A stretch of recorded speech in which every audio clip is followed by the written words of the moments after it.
My brothers and sisters, you can lose your money and Allah can replace it. You can lose people and Allah can send better. But if you lose your deen, if you lose your salah, if you lose your connection with Allah because of toxic people, then what will you stand with on the day of judgment? So please listen carefully, because today we are talking about the signs that prove someone is toxic for your deen, even if they are family. And if you recognize these signs, then you must take action with wisdom before your heart becomes weak. 1. They mock your religion and make you feel ashamed of obeying Allah. My brothers and sisters, the first sign is when someone makes you feel embarrassed for doing what Allah loves. You try to pray and they laugh. You try to dress modestly and they make jokes. You try to lower your gaze and they call you old-fashioned. You try to avoid haram and they act like you are strange. They keep pushing you with words that look small, but they hit your heart deeply, because they say things like, "Why are you acting so religious? Relax, you are extreme, nobody prays like this," or "Don't take Islam so seriously." And slowly, without you even realizing, you start feeling ashamed of your own faith. And this is how your deen gets attacked. Not with a weapon, but with mockery. Not with force, but with pressure. Not with a direct command to leave Islam, but with constant jokes that make you feel like being close to Allah is something to hide. You start delaying your salah when they are around. You start praying quickly just to finish. You stop talking about Allah because you don't want to be teased. You start dressing differently because you don't want attention. You start pretending you are not practicing because you want to fit in. And that is dangerous, because the moment you hide your obedience to please people, your heart begins to weaken. My brothers and sisters, understand this clearly. A person who truly loves you will never make you feel small for choosing Allah. A person who truly cares about you will remind you to pray. They will respect your limits. They will protect your faith, and they will feel happy when you are improving. But when someone laughs at your deen, they are not just joking, they are trying to pull you down to their level, because your obedience reminds them of what they are neglecting. Many people don't like to see goodness, not because they hate you, but because they hate how it makes them feel inside. So never feel guilty for obeying Allah. Never feel ashamed for being on the straight path. Never feel like you need to apologize for praying, for dressing with honor, for avoiding haram, for speaking about Allah, because this is not weakness, this is strength, this is your identity, this is your protection. And remember, people will not stand with you in your grave. People will not answer for you on the day of judgment. People will not carry your sins. So why should you sacrifice your akhirah just to make them comfortable? If someone is constantly mocking your religion, then my brothers and sisters, limit their access to you. Be respectful, because Islam teaches manners, but protect your heart, protect your faith, protect your connection with Allah. Because the truth is, this life is short and only your deeds will remain. 2.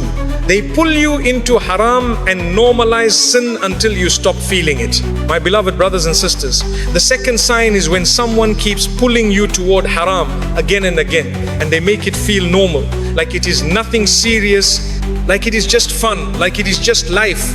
They invite you to places you know Allah will not be pleased with. They push you into gatherings full of sins. They encourage you to do things you know are wrong. And even when your heart hesitates, even when your conscience warns you, they don't respect your fear of Allah. Instead, they pressure you and make you feel weak for trying to be strong. They say things like, "Come on, it's not a big deal."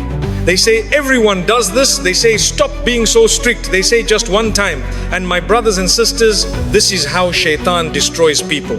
Not by telling them leave Islam, but by slowly making sin feel light, by slowly making haram feel normal, until the heart becomes numb and the person stops feeling guilt. At the beginning you feel uncomfortable. You feel heavy inside, you feel scared, but the more you keep going, the more the heart gets used to it, and that is the most dangerous stage, because when you stop feeling bad about sin, it means the sin has entered your life like it belongs there. And sometimes the person dragging you is not doing it with hatred, they are doing it because they want company in their sin. They don't want to be the only one disobeying Allah. So they want you to join them, they want you to fall with them, because when you stay clean, it makes them feel guilty, but when you become like them, they feel comfortable. That is why they don't like your boundaries. That is why they don't like your discipline. That is why they don't like your growth. Because your faith is a mirror and they don't like what they see in it. My brothers and sisters, you must understand something very clearly. A real friend does not invite you to haram.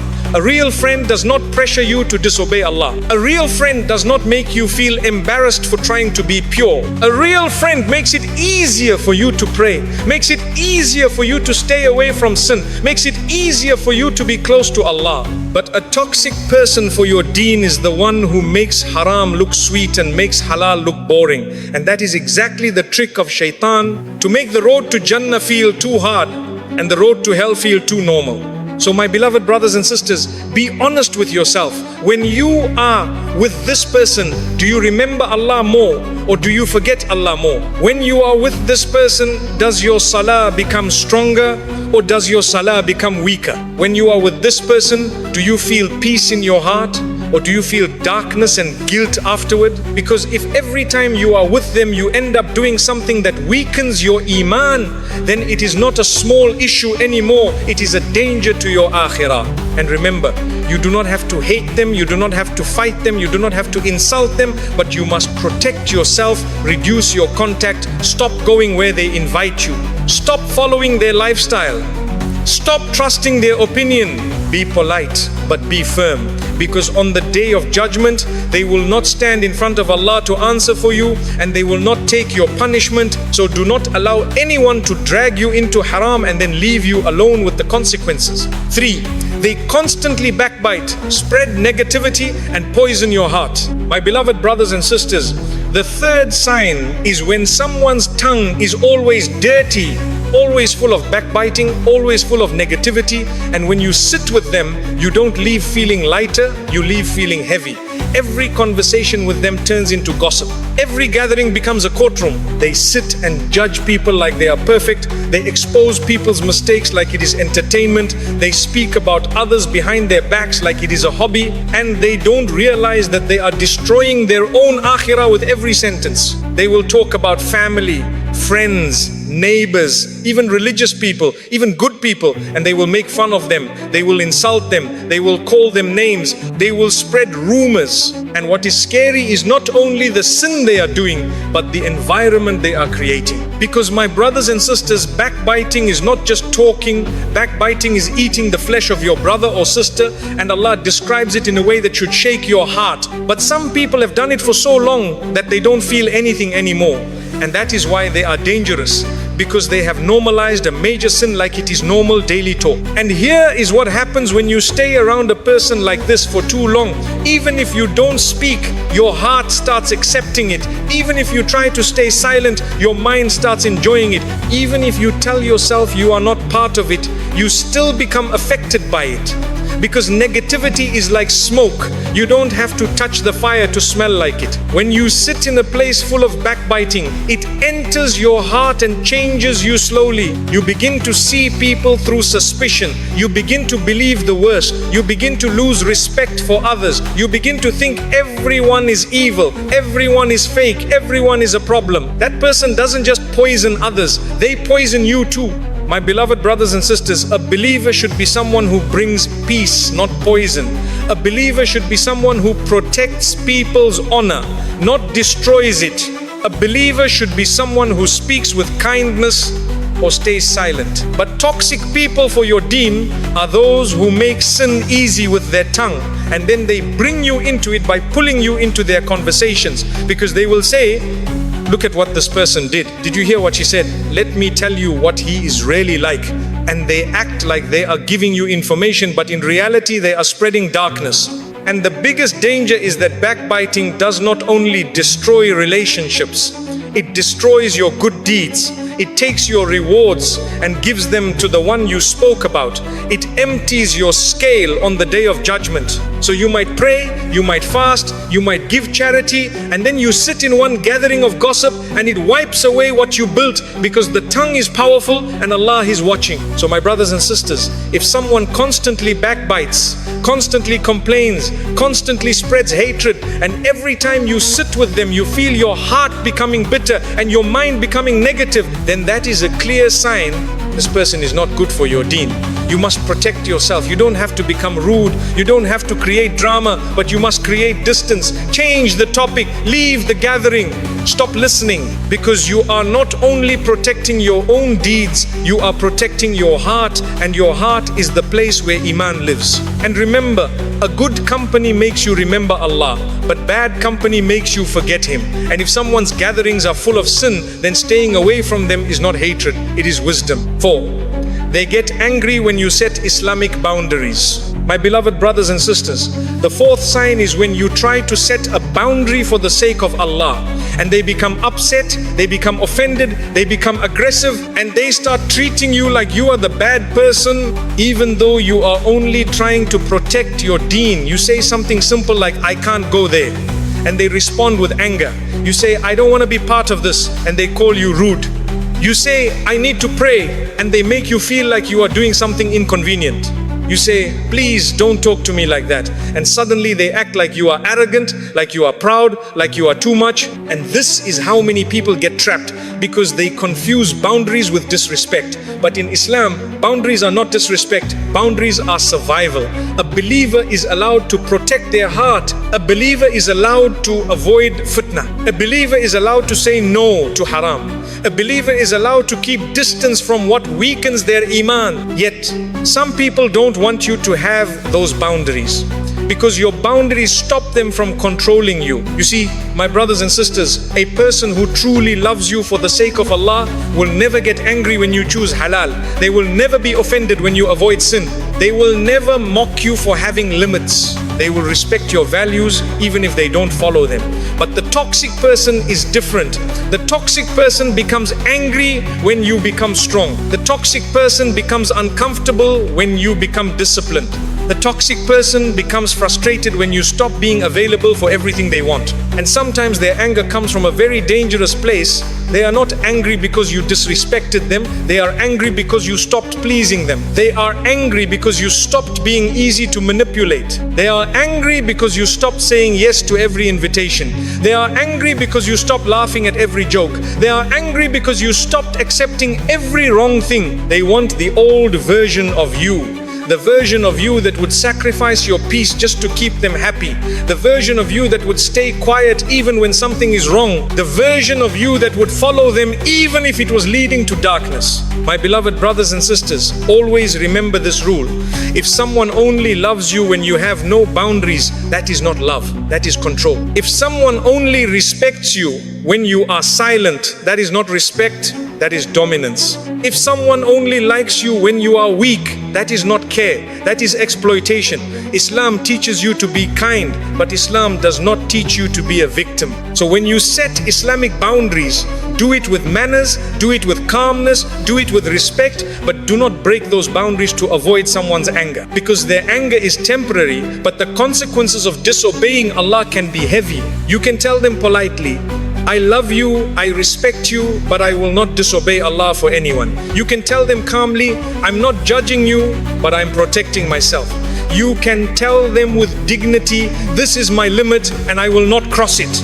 And my brothers and sisters, if they continue to fight your boundaries, if they keep pressuring you, if they keep insulting you for being committed to your deen, then you must understand this person is not helping you. This person is pulling you away from Allah. And it is better to be alone with Allah than to be surrounded by people who make you lose yourself. Because at the end of the day, you will stand alone in front of Allah and nobody will be able to say, Ya Allah, forgive them because I pressured them. Nobody will be able to carry your sins for you. So protect your deen even if people don't like it, because pleasing Allah is the greatest success. 5. They break you emotionally until your iman becomes weak. My beloved brothers and sisters, the fifth sign is when someone keeps hurting you emotionally again and again, and they do it in a way that slowly destroys your spirit, your confidence, and even your relationship with Allah. They insult you, they humiliate you, they shout at you, they mock you, they constantly remind you of your mistakes, they bring up your past every time they want to win an argument, and they make you feel like you are never good enough, no matter how hard you try. They can damage you with words, with behavior, with coldness, with disrespect, and then they act like it is normal, like you deserve it, like it is nothing serious. And the reason this is dangerous for your deen is because emotional pain does not stay only in the heart, it affects your worship as well. You start feeling heavy before Salah, you start losing focus in prayer. You stand on the prayer mat but your mind is not there, because your heart is bleeding inside. You raise your hands in dua but you feel tired, you feel broken, you feel like even your words are not coming out properly. You start losing motivation for good deeds, not because you hate Islam, but because you are exhausted from surviving constant stress and emotional attacks. My brothers and sisters, Allah created the believer to live with dignity, not to live as a punching bag. Yes, Islam teaches patience, Islam teaches forgiveness, Islam teaches mercy, but patience does not mean you accept dhulm again and again. Forgiveness does not mean you keep returning to the same harm. Mercy does not mean you allow someone to destroy you until you lose yourself. There is a difference between being patient and being crushed. There is a difference between being kind and being abused. Some people will break you emotionally and then they will say, you are too sensitive. Some people will hurt you deeply and then they will say, you are overreacting. Some people will disrespect you and then they will say, you can't take a joke. But my beloved brothers and sisters, when a person keeps hurting you and they do not care, when they do not apologize, when they do not try to change, when they do not feel any fear of Allah regarding the pain they cause, then you must understand this is not just a personality issue, this is a spiritual danger. Because the longer you stay around emotional harm, the more your heart becomes unstable. You begin to doubt yourself, you begin to blame yourself, you begin to feel like you are never enough. You begin to feel like love must be earned through suffering. You begin to feel like respect is something you don't deserve. And this is how people fall into deep sadness, deep depression, deep hopelessness. And then shaitan whispers to them, Allah will not help you. Your life will never change. You are trapped forever. But my brothers and sisters, this is not the truth.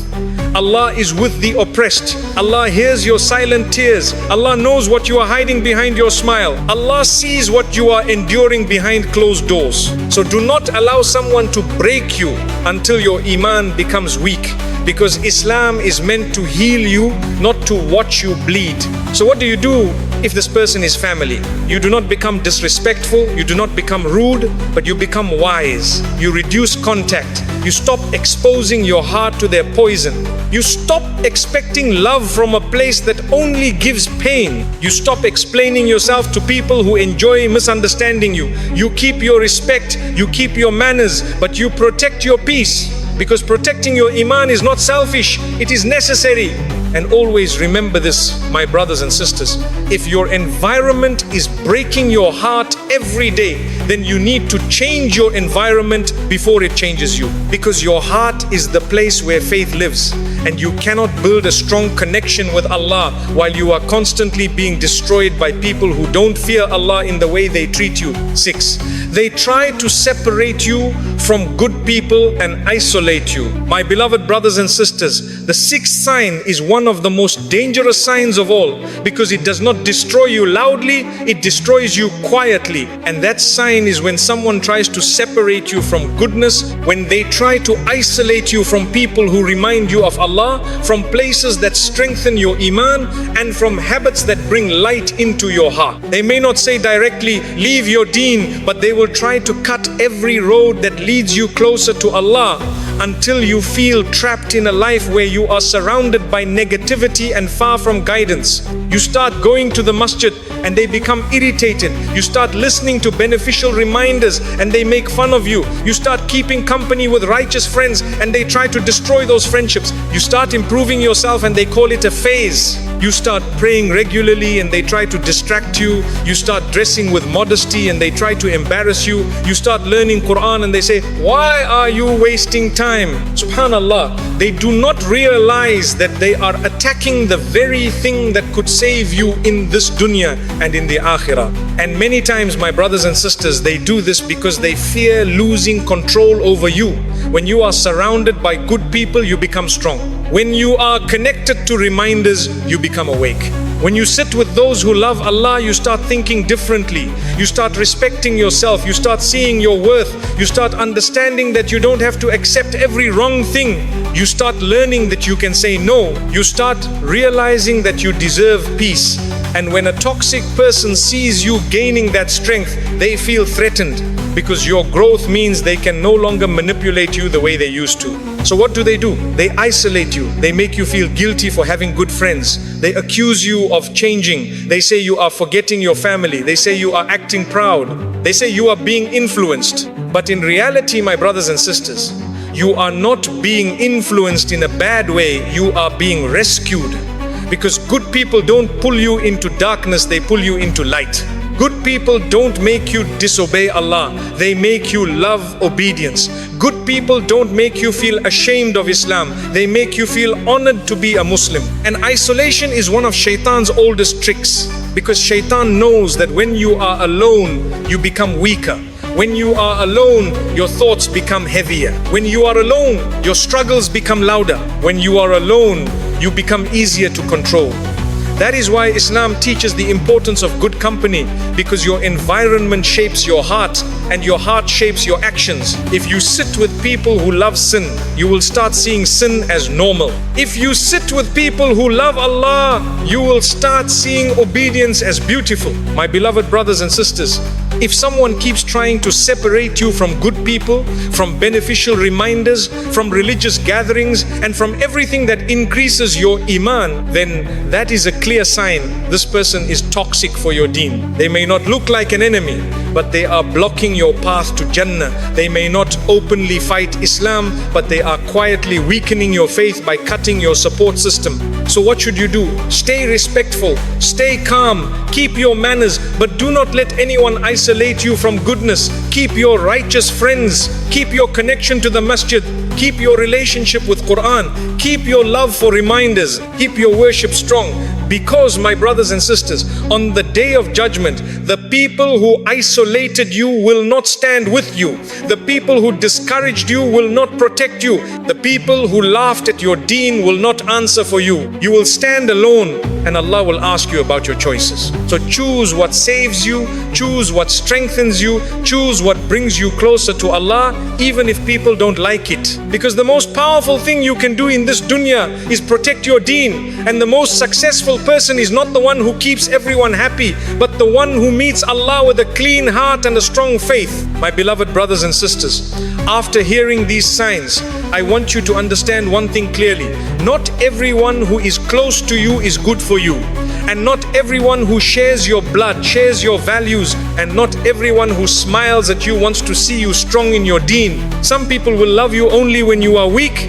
Some people will respect you only when you are silent, and some people will keep you around only because they benefit from your pain, your softness, your fear of losing them, and your guilt. But Islam teaches us something powerful, that your Deen is your greatest treasure and your connection with Allah is your real success. And if someone is slowly destroying that connection, then you must wake up before it is too late. Because losing your peace is painful, but losing your Iman is a disaster. And the truth is, many people don't fall away from Allah in one day. They fall slowly, one toxic relationship at a time, one harmful gathering at a time, one compromise at a time, until they look back and realize they became a version of themselves they never wanted to be. My brothers and sisters, this does not mean you become harsh. This does not mean you become rude. This does not mean you become disrespectful to family. No. You keep your manners, you keep your respect, you make dua for them, you wish them well, but you protect your heart. You reduce contact when needed. You stop sharing your personal life with those who use it against you. You stop sitting in gatherings that weaken your Iman. You stop allowing people to mock your religion and make you feel ashamed. You stop being dragged into haram and then feeling guilty for days. You stop accepting emotional damage as if it is normal love. Because my beloved brothers and sisters, you are allowed to protect yourself. You are allowed to choose peace. You are allowed to walk away from harm. And sometimes walking away is not hatred, it is wisdom. Sometimes distance is not arrogance, it is survival. Sometimes silence is not weakness, it is protection. And sometimes Allah removes people from your life not to punish you, but to save you. Because He knows what you could not see, and He knows the damage they were causing behind your back and inside your heart. So I ask Allah to give you strength. I ask Allah to guide your families. I ask Allah to heal your heart. And I ask Allah to surround you with people who remind you of Him, people who respect your Deen, people who who protect your Imaan, people who bring you closer to Jannah, not people who pull you into darkness and then leave you to suffer alone. May Allah make you firm. May Allah protect you from toxic hearts. May Allah grant you courage to choose what is right. And may Allah grant you a beautiful ending with strong faith. Ameen. Assalamu alaikum wa rahmatullahi wa barakatuh.